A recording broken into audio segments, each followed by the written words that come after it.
ഈശോ മിശിഹായ്ക്ക് സ്തുതിയായിരിക്കട്ടെ. ഞാൻ വീണ്ടും നിങ്ങളുടെ മുമ്പിൽ വന്നിരിക്കുകയാണ്. ഇനിയും കുറച്ച് നാൾ കൂടി ഇങ്ങനെ നിങ്ങളുടെ മുമ്പിൽ വരാനാണ് ഈശോ എന്നോട് പറയുന്നത്.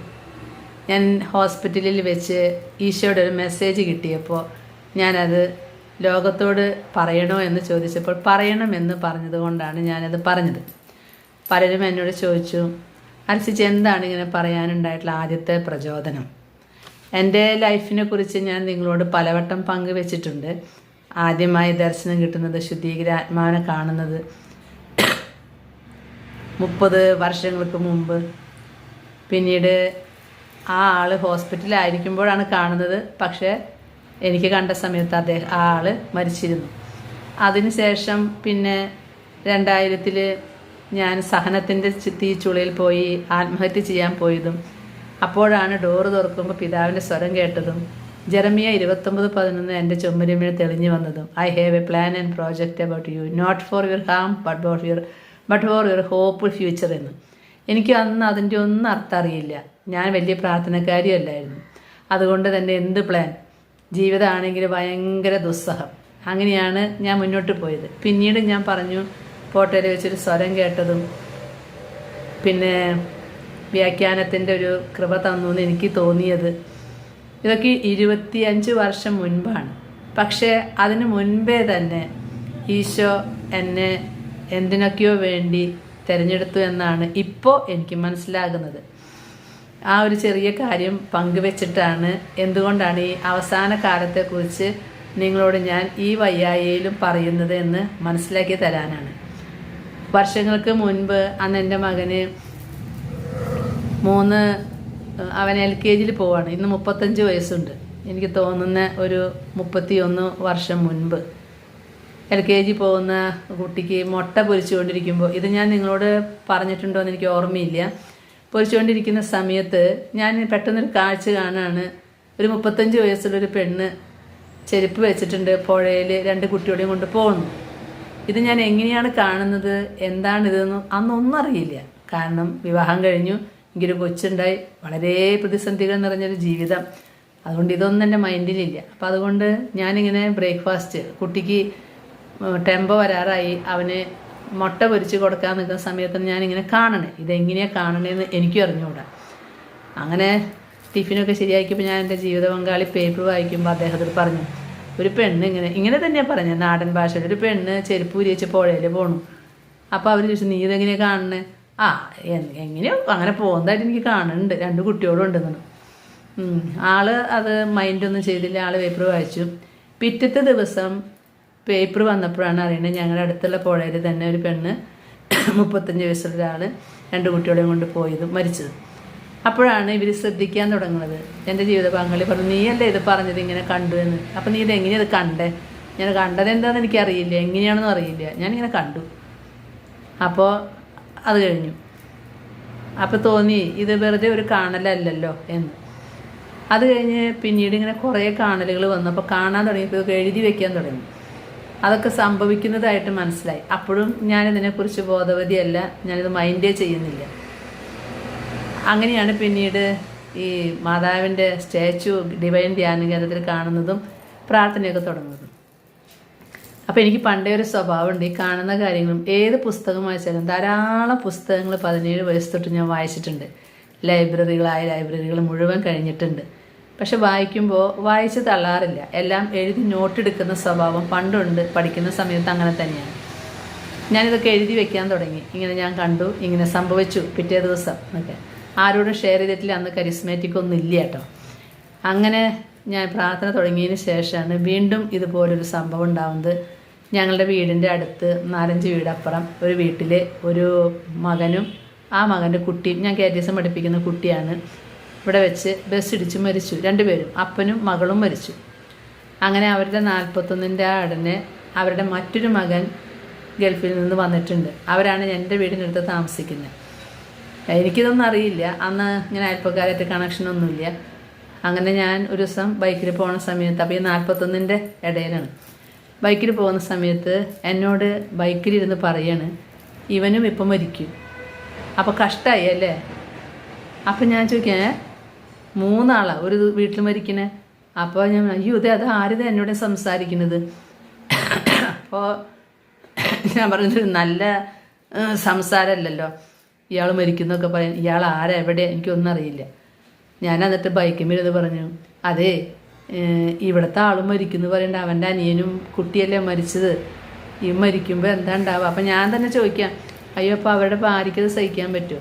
അപ്പം മറുപടിയും വരുന്നുണ്ട്, അല്ല അവൻ ഗൾഫിലായിരുന്നല്ലോ അതുകൊണ്ട് അവൾക്ക് സഹിക്കാൻ പറ്റും. ഞാൻ ദൈവം ഇതൊന്നും ഇങ്ങനെ വരില്ല, സാത്താനെ ദൂരെ പോകുമെന്ന് പറഞ്ഞു. ഞാനിത് എൻ്റെ ജീവിത പങ്കാളിയോട് പറഞ്ഞപ്പോൾ എൻ്റെ ജീവിത പങ്കാളി പറഞ്ഞു, മര്യാദയ്ക്ക് ബൈക്കുമ്പോൾ കൊന്ത ചെല്ലിരുന്നോളോ, ഓരോന്ന് കേൾക്കുകയും കാണുകയും ചെയ്യാണ്ടെന്ന് പറഞ്ഞു കുർബാനയ്ക്ക് പോയി. മടങ്ങി വന്ന് ഞാൻ വീട്ടിലിരുന്ന് പണികൾ ചെയ്യുമ്പോൾ 11:30 ആയപ്പോൾ ഇവരുടെ ഒരു ബന്ധു എന്നെ ഫോൺ ചെയ്തു. ടീച്ചറെ ആലിസ് ടീച്ചർ ഒരു ടീച്ചറെന്ന് വിളിക്കുന്ന കാറ്റീസം പഠിപ്പിക്കുന്നതുകൊണ്ടാട്ടോ. ടീച്ചർ വലുത് അറിഞ്ഞോ നിങ്ങളുടെ വീടിന് 4 വീട് അപ്പുറത്തുള്ള ആ ആൾക്ക് എന്തേലും? അപ്പം ഞാൻ ഇല്ല, എന്താ ഉണ്ടായി, എനിക്ക് ഭയങ്കര ജിജ്ഞാസയായി.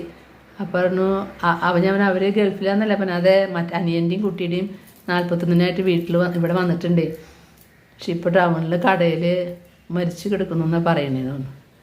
എനിക്ക് ആകെ ഷോക്കടിച്ച് പോയി. ഞാൻ എൻ്റെ ജീവിത പങ്കാളിയോട് പറഞ്ഞു, നോക്ക് ഞാൻ കാലത്ത് എന്നോട് ഇങ്ങനെ ആരോ പറഞ്ഞെന്ന് പറഞ്ഞില്ലേ, ഇതിപ്പോൾ ഇങ്ങനെ കേൾക്കണേ, ഞാൻ മിണ്ടാതിരിക്കും സത്യമാണോ എന്ന് അറിയട്ടെ എന്ന്. കാര്യം സത്യമായിരുന്നു. അപ്പോഴാണ് ഇവർക്ക് എല്ലാവർക്കും തോന്നി തുടങ്ങിയത് ഈ ഇവിടെ കേൾക്കുന്നതും കാണുന്നതൊക്കെ ഇതിലെന്തൊക്കെയുണ്ടെന്ന്. അന്ന് മുതൽ ഞാൻ ഇതൊക്കെ എഴുതി വയ്ക്കാൻ തുടങ്ങി, ഡേറ്റ് ഇട്ടിട്ട് പ്രത്യേകമായിട്ടുള്ള കാര്യങ്ങൾ വരുമ്പോൾ ഒരുപാട് കാര്യങ്ങൾ എഴുതി വെച്ചിട്ടുണ്ട്. ആ എഴുതി വെച്ചതൊക്കെ എനിക്ക് ചിലതൊന്നും മനസ്സിലായില്ലെങ്കിലും പിന്നീട് ഇത് സംഭവിക്കുമ്പോഴാണ് മനസ്സിലാവുന്നത്. അങ്ങനെയാണ് എനിക്ക് മനസ്സിലായത്, ഇതിന് ദൈവത്തിന് എന്നെക്കുറിച്ച് എന്തോ പദ്ധതിയുണ്ട്.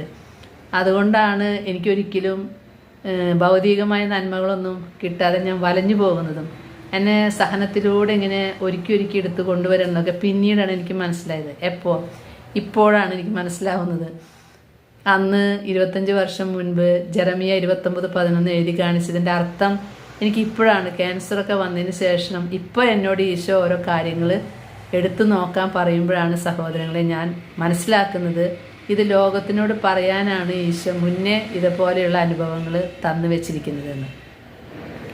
ഞാനിപ്പോൾ ഈ ലോകത്തിൻ്റെ ഈ കാലത്തിൻ്റെ കാര്യം ഞാൻ ഹോസ്പിറ്റലിൽ വെച്ച് നിങ്ങളോട് പറഞ്ഞല്ലോ. ഞാനപ്പോൾ ഈശോയോട് ചോദിച്ചു, കർത്താവേ ഞാനിനി എന്താ ചെയ്യേണ്ടത്? ഈശോ പറഞ്ഞു, വഴിയെ ഞാൻ പറഞ്ഞു തരാം, ഞാൻ പറയുന്ന ഓരോ കാര്യങ്ങളും നീ ലോകത്തോട് പറയണം, അത്രയേ ഉള്ളൂ നിൻ്റെ ഡ്യൂട്ടി, ഇതിനായിട്ടാണ് ഞാൻ നിന്നെ സൃഷ്ടിച്ചത് തന്നെയെന്ന്. അതല്ലെങ്കിൽ പ്രിയ സഹോദരങ്ങളെ, ഈ ക്യാൻസർ എനിക്ക് 30 വർഷങ്ങൾക്ക് മുമ്പ് തന്നെ കാണിച്ചു തന്നിട്ടുള്ളതാണ്. അന്ന് എനിക്കറിയില്ല കേട്ടോ. അന്ന് എൻ്റെ മകന് 1.5 വയസ്സാണ് പ്രായം, മൂത്ത മകന്. ഇന്ന് അവന് 35 വയസ്സാണ് പ്രായം. അങ്ങനെ ഞങ്ങൾ പറമ്പിൽ നനയ്ക്കുന്ന സമയത്ത് അപ്പുറത്തൊരു ഹൈന്ദവ വീടുണ്ട്. അങ്ങനെ ഞാൻ നനച്ചുകൊണ്ടിരിക്കുമ്പോൾ എൻ്റെ ഈ ഭാഗത്ത് പെട്ടെന്ന് 3 മുഴ കണ്ടു. അപ്പോൾ ഞാൻ സഹോദരി പറഞ്ഞു, 3 മുഴയുണ്ട് ഇവിടെ നിന്ന്. അപ്പോൾ എൻ്റെ ഉള്ളിലിരുന്ന് ഇതുപോലെ ആരോ പറഞ്ഞു, ഇത് ക്യാൻസർ ആകാനാണ് സാധ്യത. 34 വർഷം 33.5 വർഷം മുമ്പുള്ള കാര്യമാണ് കേട്ടോ പറഞ്ഞത്. ഒരു ദർശനങ്ങളോ ഒന്നറിയാത്ത കാലം.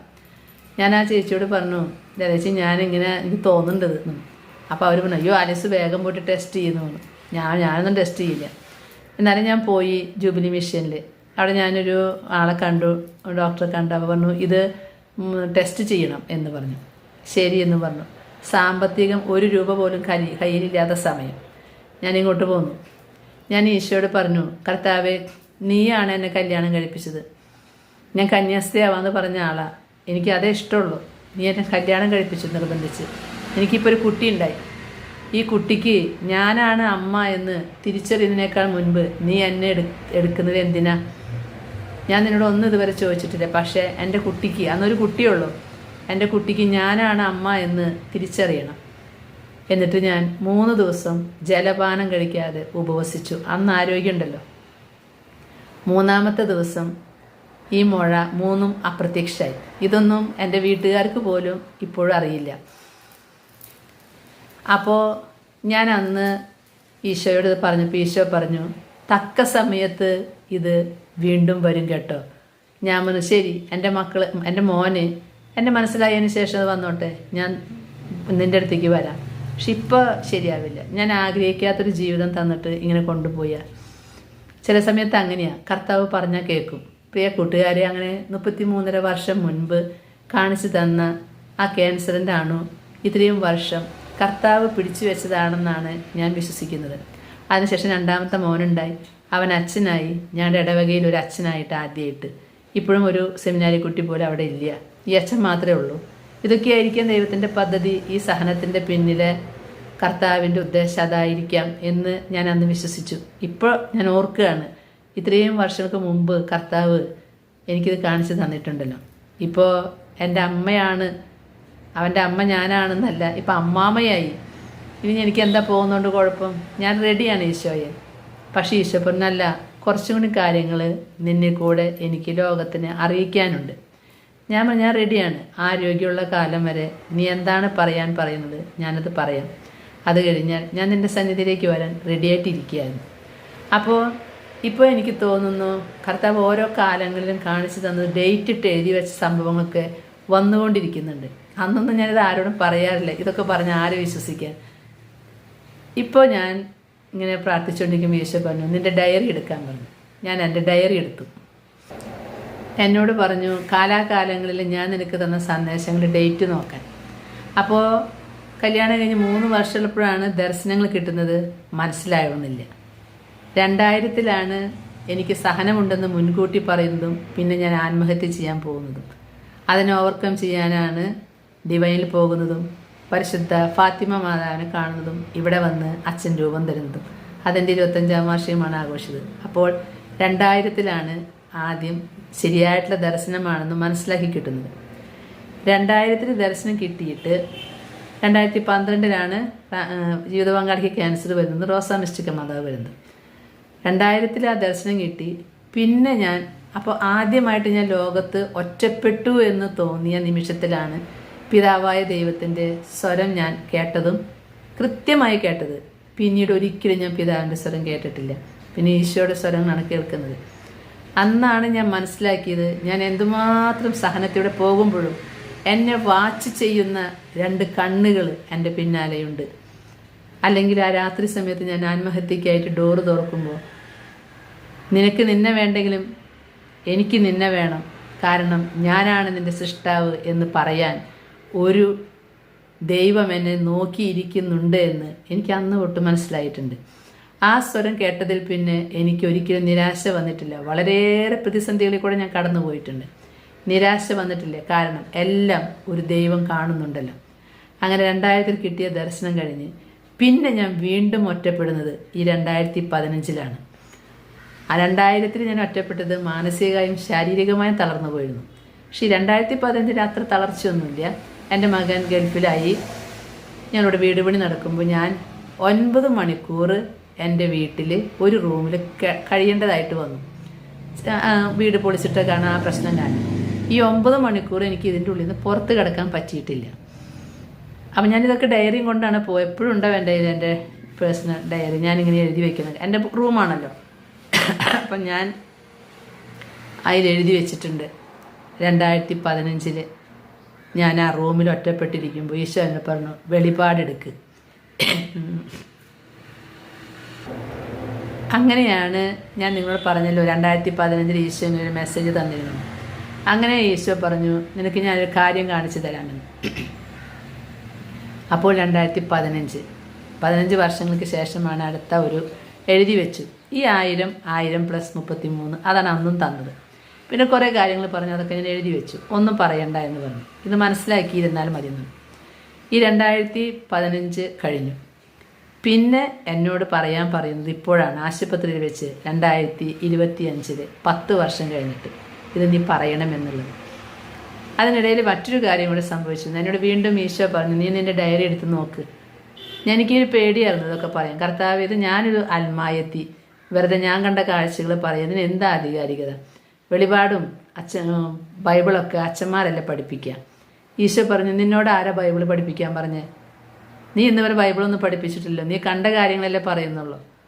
അപ്പം ഞാൻ, അത് ശരിയാണ്, നിന്നോട് ആരും വ്യാഖ്യാനിക്കാൻ പറഞ്ഞിട്ടില്ല, നീ കണ്ട കാര്യം ലോകത്തോട് പറയണം എന്നാണ് ഞാനിപ്പോൾ ആഗ്രഹിക്കുന്നതെന്ന് പറഞ്ഞതുകൊണ്ടാണ് ഈ അവസ്ഥയിൽ ഞാനിതൊക്കെ പറയാൻ തുടങ്ങുന്നത്. കാരണം എനിക്ക് തോന്നുന്നു എന്നോട് ഈശോ നിങ്ങളോട് പറഞ്ഞ കാര്യങ്ങൾ പറഞ്ഞു കഴിയുമ്പോൾ ഞാനിവിടെ ഉണ്ടാകില്ല എന്നാണ് എനിക്ക് തോന്നുന്നത്. അതിന് സന്ദേശമൊന്നും തന്നിട്ടില്ല കേട്ടോ. ഞാൻ വിചാരിക്കുകയാണ് ഈശോ ഇങ്ങനെ പറയാൻ പറഞ്ഞപ്പോൾ. ഈശോ എന്നോട് പറഞ്ഞു, നീ നിൻ്റെ ഡയറി എടുക്കുക. അപ്പം ഞാൻ എൻ്റെ മകനോടെല്ലാം പറയാറുണ്ട്, ഞാൻ എല്ലാം ഡയറിയിൽ എഴുതി വെച്ചിട്ടുണ്ട്. അവൻ പറയും എല്ലാം എഴുതി വയ്ക്കാൻ വെച്ച്, ഞങ്ങൾക്കത് ഭാവിയിൽ ഉപകരിക്കും.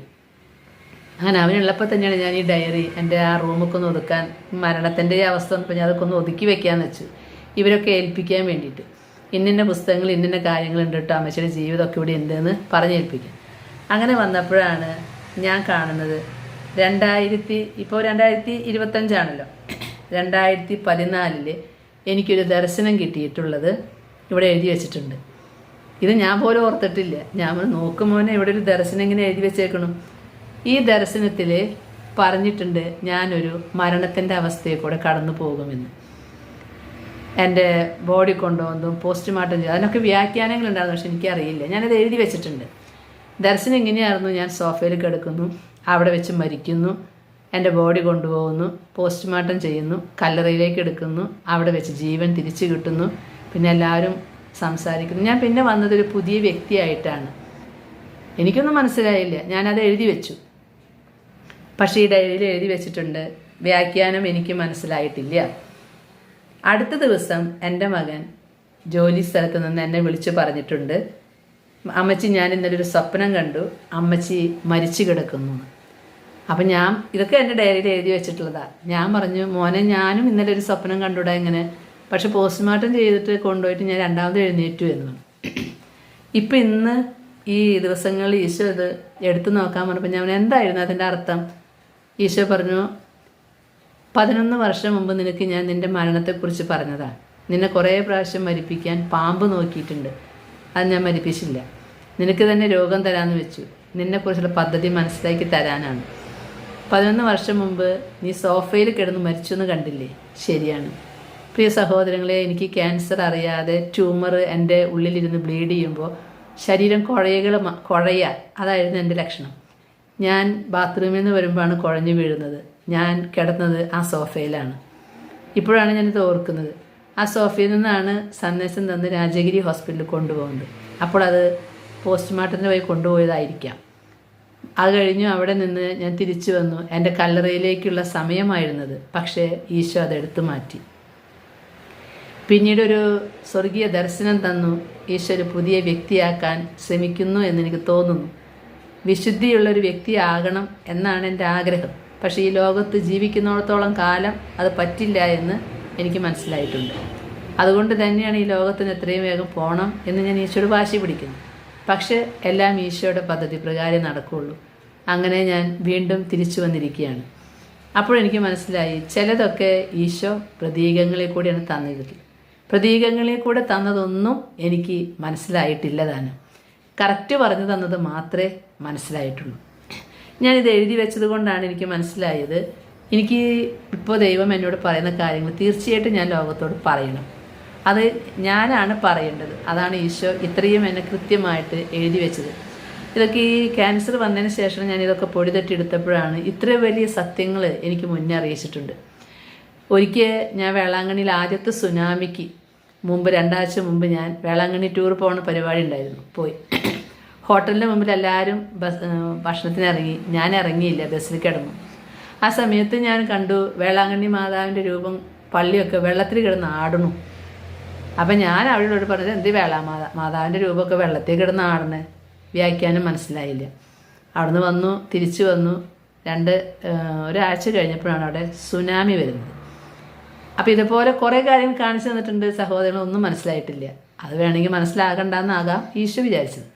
അതുപോലെ തന്നെ ഞങ്ങളുടെ വീട്ടിൽ ആദ്യത്തെ വെള്ളപ്പൊക്കം ഉണ്ടാകുമ്പോൾ ചൊവ്വാഴ്ച പ്രാർത്ഥനയ്ക്ക് ഇരിക്കുന്ന സമയത്ത് എൻ്റെ വാതിലിൻ്റെ ഇടയിൽ കൂടെ ചെളിവെള്ളം ഇങ്ങനെ വരുന്നൊരു ദർശനം കാണുന്നു. ഞാൻ നമ്മുടെ കൂട്ടായ്മയോട് പറഞ്ഞു, കണ്ടോ? അപ്പോഴേക്കും ഞാൻ വ്യാഖ്യാനം വേറെ പോയി. ഹൃദയമാകുന്ന വാതിലിൽ ഈശോ മുട്ടി വിളിക്കുമ്പോൾ നമ്മുടെ ഹൃദയത്തിന് മുഴുവൻ ചെളി നിറഞ്ഞിരിക്കുക. നമുക്ക് കമിഴ്ന്ന് കിടന്ന് മാപ്പ് പറയാം. എന്നിട്ട് എല്ലാവരും കമിഴ്ന്ന് കിടന്ന് മാപ്പ് പറഞ്ഞു, കർത്താവേ കരുണ കാണിക്കണമേ, കരുണ കാണിക്കണമേ. കാരണം വാതിലിൻ്റെ ഇടയിൽ കൂടെ ചെളിവെള്ളമല്ല വരണേ. അപ്പം നമ്മുടെ ഹൃദയം ചെളി നിറഞ്ഞതാ, നമുക്ക് മാപ്പ് പറയാമെന്ന് പറഞ്ഞിട്ട് അങ്ങനെ അതൊക്കെ കഴിഞ്ഞു പോയി. ചൊവ്വാഴ്ചയും കഴിഞ്ഞ് ബുധനാഴ്ചയും കഴിഞ്ഞ് വ്യാഴാഴ്ച വെള്ളപ്പൊക്കം എത്തി. വാതിൽ ചെളി വെള്ളം കയറി. അപ്പം ഞാൻ ഈശോട് ചോദിച്ചു, എൻ്റെ പൊന്ന് കർത്താവേ, നിനക്കൊരു മുന്നറിയിപ്പ് തന്നെങ്കിൽ ഈ താഴത്തിരിക്കുന്ന സാധനങ്ങളൊക്കെ ശരിക്ക് കയറ്റി വെക്കാറുന്നില്ലേ ചോദിച്ചു. അപ്പം ഈശോ പറഞ്ഞു, നിനക്കല്ലേ ഞാൻ ചൊവ്വാഴ്ച കാണിച്ചു തന്നെ വാതിൻ്റെ ഇടയിൽ കൂടെ ചെളികളും വരുന്നത്. പക്ഷെ വ്യാഖ്യാനം മനസ്സിലായില്ല. അങ്ങനെ കുറേ കാര്യങ്ങൾ വ്യാഖ്യാനം മനസ്സിലാകാതെ പോയിട്ടുണ്ട്. എന്തായാലും ഞാനിത് എഴുതി വെച്ചത് കൊണ്ട് എനിക്ക് തോന്നുന്നു ഇത് ലോകത്തോട് പറയണമെന്ന്. അപ്പോൾ 2000 കിട്ടിയ ദർശനം, അത് കഴിഞ്ഞ് 2015 പറഞ്ഞു 1000 + 1000 + 33. ഇപ്പോൾ ഈ 2025 ആശുപത്രി വെച്ച് പറഞ്ഞു നീ ഇതെല്ലാം ലോകത്തോട് പറയണമെന്ന്. അതുകൊണ്ടാണ് ഞാനിപ്പോൾ എനിക്ക് കിട്ടിയ കാര്യങ്ങളും അതുപോലെ മറ്റുള്ളവർക്ക് കിട്ടുന്ന ചില പ്രത്യേക കാര്യങ്ങളും ഞാൻ എഴുതി വയ്ക്കും. ഞാൻ നിങ്ങളോട് പണ്ട് പരിചയപ്പെടുത്തിയിട്ടുണ്ടല്ലോ, എന്നെ ഒരു അമ്മച്ചി ഗൈഡ് ചെയ്തിരുന്നു. 83 വയസ്സുള്ളൊരു അമ്മച്ചി. ഈ അമ്മച്ചി ഇപ്പോൾ മരിച്ചു, 2 വർഷമായി. ഈ അമ്മച്ചിയെ ദൈവം എന്നെ കണക്ഷൻ ആക്കിയിട്ടുള്ളത് ഒരു പ്രത്യേക രീതിയിൽ കൂടെയാണ്. ഒരിക്കൽ ഈ അമ്മച്ചി വീട്ടിലിരിക്കുമ്പോൾ 2 35 64 38 എന്ന് എഴുതി കാണിച്ചു. അന്നത്തെ എൻ്റെ ഫോൺ നമ്പറായിരുന്നു. അപ്പോൾ അവരവിടെ മോളോട് പറഞ്ഞു, എൻ്റെ ഇളയമയുടെ അടുത്താണ് ഇവർ, ഇങ്ങനൊരു നമ്പർ പറയണ്ട. അപ്പോൾ അത് എൻ്റെ നമ്പറായിരുന്നു. ഈ ആളോട് വിളിച്ച് പറയണേ എൻ്റെ കാര്യങ്ങളെന്ന്. അങ്ങനെയാണ് ലില്ലി അമ്മച്ചി എന്നെ വിളിച്ച് കണക്ഷനായിട്ടുള്ളത്. ഈ അമ്മച്ചിക്കും വ്യാഖ്യാനം ചിലപ്പോൾ കിട്ടാറില്ല. അപ്പോൾ എന്നോട് വിളിച്ച് പറയും. അപ്പോൾ ഞാൻ അതിൻ്റെ വ്യാഖ്യാനം എനിക്ക് കിട്ടുമ്പോൾ ഞാൻ കൊടുക്കും. പ്രിയ സഹോദരങ്ങളെ, ഒരിക്കൽ ഈ അമ്മച്ചി എന്നോടൊരു കാര്യം വിളിച്ച് പറഞ്ഞു. ഈ അമ്മച്ചിയോട് ഞാൻ പറഞ്ഞിരുന്നു ഇതൊക്കെ ഞാൻ ലോകത്തോട് പറയട്ടെ എന്ന്. അപ്പോൾ അമ്മച്ചി പറഞ്ഞു, വേണ്ട മോളെ, ഞാൻ മരിച്ചതിന് ശേഷമാണ് ഇതൊക്കെ സംഭവിക്കുക, അതുകൊണ്ട് അന്ന് മോള് പറഞ്ഞാൽ മതി എന്ന് പറഞ്ഞിട്ടുണ്ടാണ്. ഞാനത് എഴുതി വെച്ചിട്ടുണ്ട്. ഇന്ന് ഞാൻ ആ കാര്യമാണ് പങ്കുവയ്ക്കാൻ പോണേ. ആ അമ്മച്ചിക്ക് 2011 ഏപ്രിൽ 2-ാം തീയതി ഈശോ ഒരു ദർശനം കൊടുത്തു. ഞാൻ അമ്മ ദർശനം കാണുന്നത് ഞാൻ കാണുന്നത് പോലെയല്ല കേട്ടോ. ആത്മീയ ദർശനം അല്ലായിരുന്നു ആ അമ്മ കാണുന്നത്. നേരിട്ട് വിശുദ്ധരും ഈശോയൊക്കെ നേരിട്ട് വരുന്ന പറയണേ ആ അമ്മ. അവർ തന്നെയാണ് എവുപ്രാസ്യമ്മയുടെ നാമകരണം മുൻകൂട്ടി പറഞ്ഞതും. റോമിൽ നിന്ന് വരുമ്പോൾ അവരെയൊക്കെ കൊണ്ടുപോയിരുന്നു. അവർ പറഞ്ഞ പോലെ എല്ലാ പ്രവചനങ്ങളും നടന്നു. എവുപ്രാസ്യമ്മ വിശുദ്ധിയായി. ഈ എവുപ്രാസ്യമ്മയൊക്കെ ഈ അമ്മച്ചിയുടെ അടുത്ത് വരുമായിരുന്നു എന്നാണ് പറയണേ. പക്ഷെ അവർ ലോകം അറിഞ്ഞില്ല. അവർ ഭയങ്കര ഭയത്തിലൊതുങ്ങി നിന്നിരുന്ന ഒരു അമ്മച്ചിയാണ്. അപ്പോൾ അമ്മച്ചി പറഞ്ഞു, എൻ്റെ കാര്യങ്ങൾ ഞാൻ മരിച്ചു പോകുമ്പോൾ നീ പറഞ്ഞോ എന്ന്. ഇനിയിപ്പോൾ ഞാൻ മരിച്ചു പോണേക്കാളും മുമ്പിട്ട് ഞാൻ പറഞ്ഞില്ലെങ്കിൽ എനിക്കതൊരു ഒത്തിരിപ്പുകേടായി മാറും. ഈ അമ്മച്ചിക്ക് കിട്ടിയ ദർശനമാണ് ഞാൻ ഇന്ന് പറയുന്നത്. ഇതെല്ലാം ഞാൻ എഴുതി വെച്ചത് കൊണ്ടാണ് എനിക്ക് ഇതിനൊരു വ്യക്തത ഉണ്ട് എന്ന് മനസ്സിലായത്. അപ്പോൾ ഈ 2033 കാര്യം 2033 ലോകം അവസാനിക്കുന്നതല്ല കേട്ടോ ഞാൻ പറഞ്ഞിട്ടുള്ളത്. എന്തോ ഒരു ഘട്ടം വരുമെന്നും പിന്നെ അതൊരു ഘട്ടം മാറുമെന്നും അതിന് ശേഷം സംഭവിക്കാവുന്ന സംഭവങ്ങൾ. പക്ഷേ ഞാനിതിപ്പോൾ അടുത്ത് എനിക്കൊരു പുസ്തകം കിട്ടി, വാഗ്ദാന പേടകം എന്ന് പറഞ്ഞിട്ട്. അപ്പോൾ ഞാനത് നിങ്ങൾക്ക് പരിചയപ്പെടുത്തും ഈ ദിവസങ്ങളിൽ. അതിലെ നമ്പറുകളൊക്കെ കണക്ക് കൂട്ടിയപ്പോൾ ഈ പ്രവചനങ്ങളൊക്കെ സത്യം തന്നെയാണ് എന്നെനിക്ക് ബോധ്യമായി. ആ പുസ്തകം ആധികാരികമായിട്ട് പഠിപ്പുള്ള അച്ഛന്മാർ, വിശുദ്ധിയുള്ള അച്ഛന്മാരെ എഴുതിയിട്ടുള്ളത്. അത് ഞാൻ നിങ്ങൾക്ക് പരിചയപ്പെടുത്തി തരാം. അതിനു മുമ്പ് ഞാൻ ഇന്ന് ഈ അമ്മച്ചിക്ക് കിട്ടിയ ദർശനം പറഞ്ഞ് അവസാനിപ്പിക്കുകയാണ്. കാരണം കുറേ സമയമായി കഴിഞ്ഞാൽ നിങ്ങൾക്ക് ബോറടിക്കും.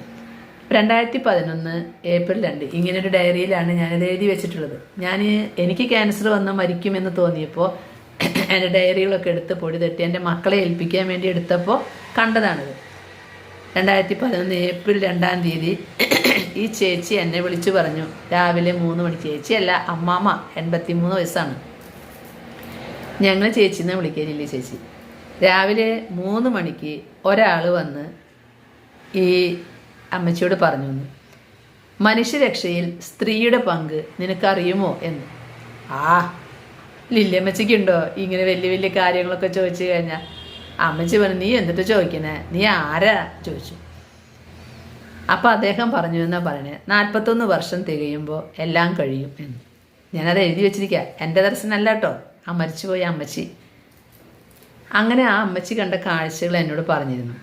പർവ്വതങ്ങൾ ഉരുകിയൊലിക്കുന്നതും തീമഴ വരുന്നതും കാണിച്ചു. അതിനു മുമ്പ് നമ്മുടെ ധ്യാന കേന്ദ്രങ്ങളിലൊക്കെ എന്തൊക്കെയോ വരുന്നു. നമ്മുടെ ഇപ്പോഴുള്ള ധ്യാന കേന്ദ്രമൊക്കെ കാണിച്ചിട്ട് അവിടെ എന്തൊക്കെയോ വരുന്നു. അതുപോലെ ലാറ്റിൻ പള്ളി, സുറിയാനി പള്ളി ഇവയൊക്കെ തകർക്കപ്പെടുന്നത് പോലെ കാണിക്കുന്നു. അതുപോലെ പുത്തൻപള്ളിയിൽ തോക്കുധാരികൾ നിൽക്കുന്നു. ഇതൊക്കെ അമ്മച്ചി എഴുതി വെച്ചിട്ട് എന്നോട് പറഞ്ഞ് എഴുതിയിപ്പിച്ചതാണ്. എന്നിട്ട് പറഞ്ഞു, അത്രയും പറഞ്ഞോളൂ, നീ നിരന്തരം പ്രാർത്ഥിക്കുക, നിന്റെ സഹനങ്ങൾ കാഴ്ചവെച്ച് നീ എപ്പോഴും പ്രാർത്ഥനയിലായിരിക്കാൻ ഈ അമ്മച്ചിയോട് പറഞ്ഞു. അപ്പോൾ ഈ ദർശനങ്ങൾ ഞാൻ അന്ന് എഴുതി വെച്ചിട്ടുണ്ട്. എനിക്കറിയില്ല ഇതെന്താണ് സംഭവിക്കുക എന്ന്. പറഞ്ഞ കണക്ക് പ്രകാരം വരുമ്പോൾ ഒരു 2050 ആകുമ്പോഴേക്കും ഈ കണക്ക് പ്രകാരമാണെങ്കിൽ അങ്ങനെയാണ് സംഭവങ്ങൾ കാണുന്നത്. എന്നോട് പറഞ്ഞ ഈശോയുടെ കണക്ക് വെച്ച് നോക്കുമ്പോൾ അതുപോലെ ഇപ്പോൾ മാതാവ് പല സ്ഥലത്ത് ഓടി നടന്ന് പ്രത്യക്ഷപ്പെടുന്നുണ്ട്. പ്രത്യക്ഷപ്പെട്ടിട്ട് ഈ അവസാന കാലത്തെക്കുറിച്ച് മുന്നറിയിപ്പ് കൊടുത്തിട്ടുള്ള സംഭവങ്ങളുണ്ട്.